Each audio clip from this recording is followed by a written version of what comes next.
Bueno. Bienvenidos a todos, todas y todes a nuestro podcast ¿Qué? En el episodio de hoy hablaremos de Oh My God, la regla. Shh. Ese tema tan tabú que se puede igualar con Voldemort. Shh.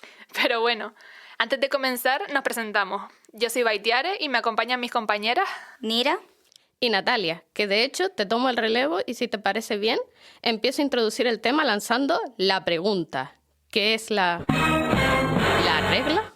Bueno, pues con palabras técnicas, es un proceso fisiológico por el cual las personas expulsan un óvulo no fecundado por la vagina, en forma de sangre, y como definición más clara y con la que muchas personas se sentirán representadas, el peor momento del mes. Dilo.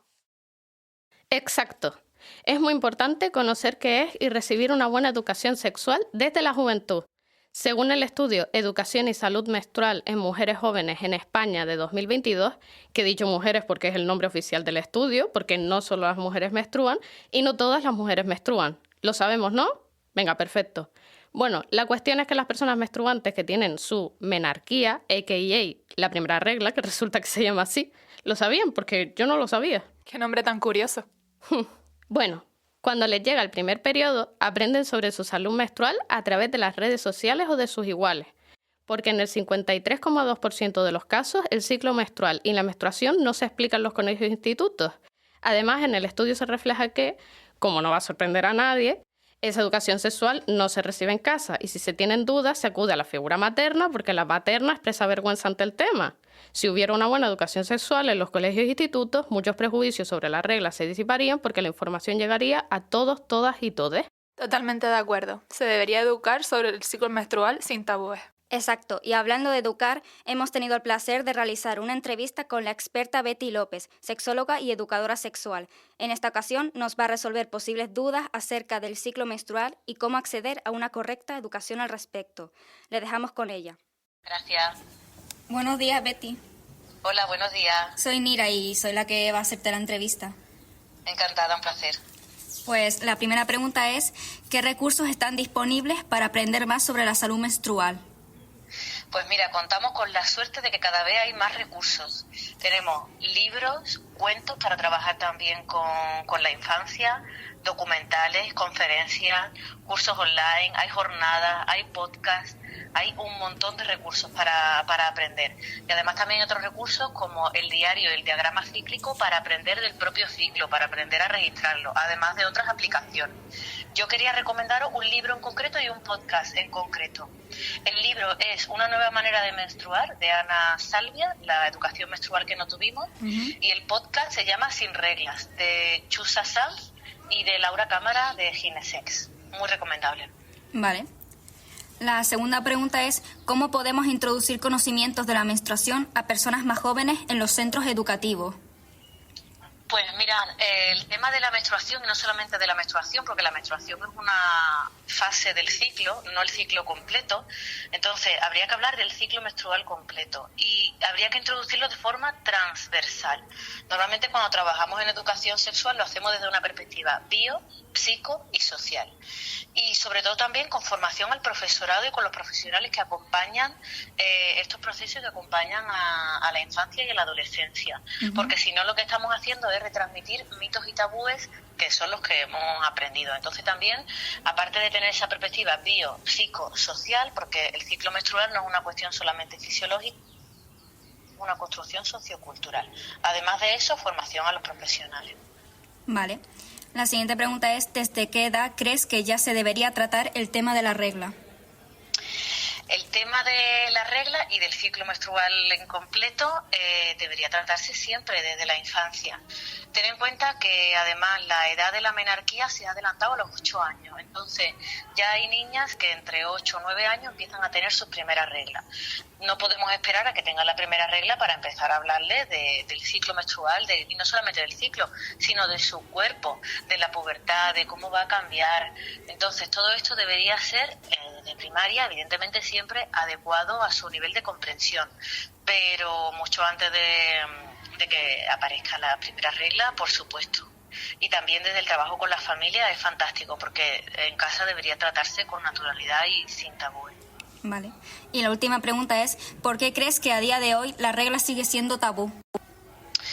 Pues mira, porque arrastramos muchos mitos y creencias erróneas del pasado y también porque, bueno, pues somos fruto de una sociedad patriarcal en la que además todo el ciclo menstrual, pues, y todo lo que tiene que ver además también con las cosas que nos pasan a mujeres y niñas, pues además no se investiga y históricamente además también se ha utilizado como herramienta de opresión para ejercer poder, vergüenza y control social. Entonces todavía estamos en esa transición en el que incluso hay enfermedades hormonodependientes y que tienen que ver también con el ciclo menstrual, como por ejemplo la endometriosis, que tenemos una media de 8 o 10 años en identificarla y con las consecuencias que esto tiene, claro, para las mujeres que lo sufren pues durante todos estos años de su vida, ¿no? Entonces, todavía, por mucho que nos pese, somos fruto de esta sociedad patriarcal en el que todo esto forma parte todavía de una parte muy muy tabú y muy oculta. Poco a poco vamos avanzando mucho. Yo me acuerdo cuando empecé hace 10 años que prácticamente no había libros ni recursos publicados en español y ahora pues tenemos un montón de recursos. Esto es señal de que se le está dando importancia socialmente y se está abarcando socialmente, pero todavía nos queda un poquito más para avanzar. Vale, aquí al final de la entrevista. Muchas gracias, Betty. Muchísimas gracias a vosotras. Wow, este tipo de entrevistas me parecen súper interesantes. Sobre todo para presentes y futuras personas menstruantes. Escuchándonos hablar, es posible que se pregunten ¿a qué se refiere con personas menstruantes? Pues cuando hablamos así, no solo nos referimos ni tenemos en cuenta a las mujeres cisgénero al hablar de menstruación, sino que ampliamos el abanico y contemplamos a los hombres trans y las personas no binarias con útero. Que de hecho, aprovechamos para enviar un mensaje, dejamos claro que las mujeres trans son mujeres aunque no tengan la regla. Los hombres trans son hombres aunque tengan la regla. Y las personas no binarias no dejan de serlo por menstruar. Gracias. Entonces, comprendiendo esto, ¿por qué se siguen llamando productos de higiene femenina si todo tipo de personas tienen la regla? ¿Verdad? Es que eso a mí me molesta muchísimo. Deberían llamarse solo productos de higiene o productos menstruales. Pero bueno, seguro que si se llama así, me imagino a la gente diciendo más comentarios básicos sobre la regla. Total. ¿Cuáles se te ocurren? Pues mira, a lo largo de mi vida he escuchado de todo, pero los comentarios que más se me han quedado en vena son, por ejemplo, que no se puede hacer actividades físicas durante la menstruación o que las mujeres somos menos productivas, e incluso también que el periodo indica que somos mujeres fértiles. Esto último es surrealista. Además, otra cosa que me gustaría tratar son los comentarios que hacen cuando tenemos la menstruación, que no sé si os ha pasado a vosotras, pero a mí siempre todos los comentarios que me han hecho me lo han dicho los chicos. Como por ejemplo, ¿cómo se nota que estás con la regla? Si tienes la regla, no es mi culpa. También me acuerdo, así como dato, en el instituto con mis amigas, para que nuestros compañeros no supieran que teníamos la regla, decíamos, tía, me vino Andrés. Estás escuchando esto y te das cuenta que has dicho o pensado estos comentarios.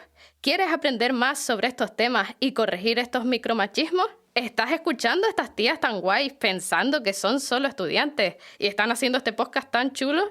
Pues métete al ciclo de promoción para la igualdad de género y aprende a corregir estas conductas de forma chula y diviértete impartiendo igualdad. Siguiendo con los comentarios de los que hablaba Nira, un comentario que me enfada muchísimo es, atenta, una patada en los huevos duele más. No, caballero, no es comparable. De hecho, se sufre mucho se pueden sufrir diversas enfermedades que producen incluso más dolor. El gran problema es que cuando no se detectan estas enfermedades pueden ser muy perjudiciales para la salud, como por ejemplo la endometriosis. En muchos casos, la media de diagnóstico suele tardar de 8 a 10 años y es muy perjudicial. También, además, tenemos los ovarios poliquísticos. Ambas producen efectos y muchos dolores. Y estos comentarios promueven la falta de empatía a las personas menstruantes. Y continuando con este tema, damos paso a... ¡Clitorina! Hola, Cristina, monitora de educación sexual con perspectiva de género. Bienvenida a Menstru. ¿Qué? ¿Cómo te encuentras? Encantada de estar aquí con ustedes. Hablemos un poco de los ovarios poliquísticos y de otro tema que también suele ser innombrable, la menopausia. Los ovarios poliquísticos se caracterizan por ausencia de periodos menstruales con frecuencia debido a un problema hormonal y se forman quistes en los ovarios que son perjudiciales para la salud. ¿Qué nos puedes contar sobre esto? ¿Cómo ha sido tu experiencia? Pues mira, como bien dices, es una patología crónica, un trastorno endocrino. Y también hay en el caso de los ovarios poliquísticos un sesgo de género en la investigación médica. Entonces es un tema bastante desconocido, ¿no? Produce consecuencias metabólicas, reproductivas y psicológicas en las mujeres. Y se calcula en una franja entre el 5 y el 20% de la población, que es una franja bastante amplia, ¿no? ¿Y qué causas puede tener? Pues unas causas hereditarias, ambientales, pero lo que sí aparece siempre es un exceso de andrógenos, ¿vale? Y también está vinculado al exceso de insulina. En mi caso empecé a menstruar bastante mayor para lo que es habitual, y desde el comienzo de mi menstruación había muchos meses en que no tenía la regla. Bueno, eso mi madre me llevó a ginecólogos y tal, y claro, el no tener la regla, en el momento que decidí ser madre, pues me tuve que hacer un tratamiento de fertilidad, que salió bien, con éxito, y soy madre de mellizos. Y después otro momento importante en cuanto a mi menstruación fue con 49 años. Hice un curso de conciencia de cuerpo corporal femenino y resulta que durante el curso me vino la regla 2 veces, en 3 meses, ¿no? Por poner conciencia en esos aspectos, ¿no? Hasta ese momento yo siempre había tenido esa sensación de ser menos mujer por el hecho de no tener periodo, ¿no? Y ahí vino con 49 años poniendo conciencia en esa parte de mi cuerpo.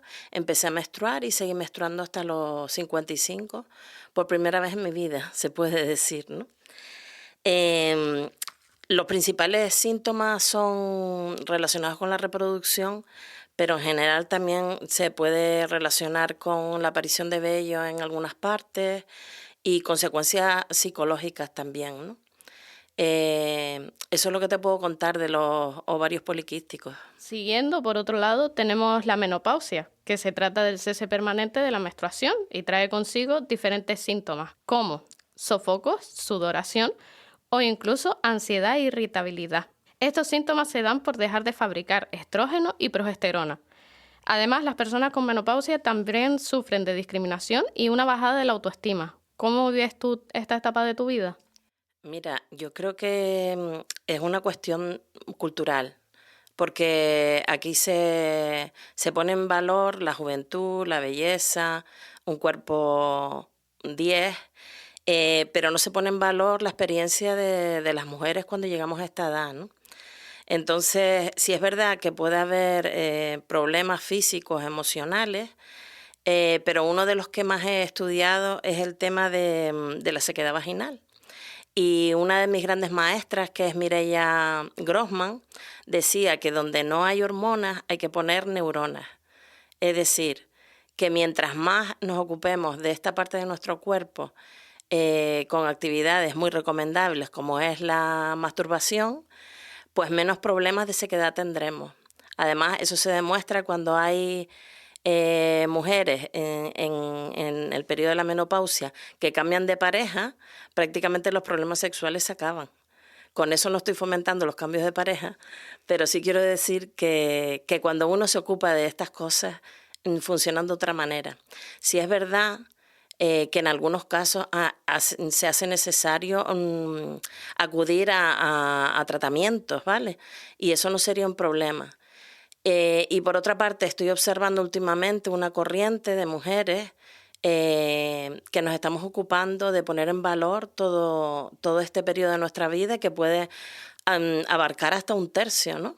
Y que vamos a disfrutarlo de la mejor manera posible. Considero que los temas que se han tratado hoy son súper importantes y me siento súper agradecida de poder compartir esto con todos, todas y todes. Y bueno, lamentablemente hemos llegado al final de nuestro podcast. Muchas gracias por escucharnos y recordad, la regla no es Voldemort, hablemos de ella.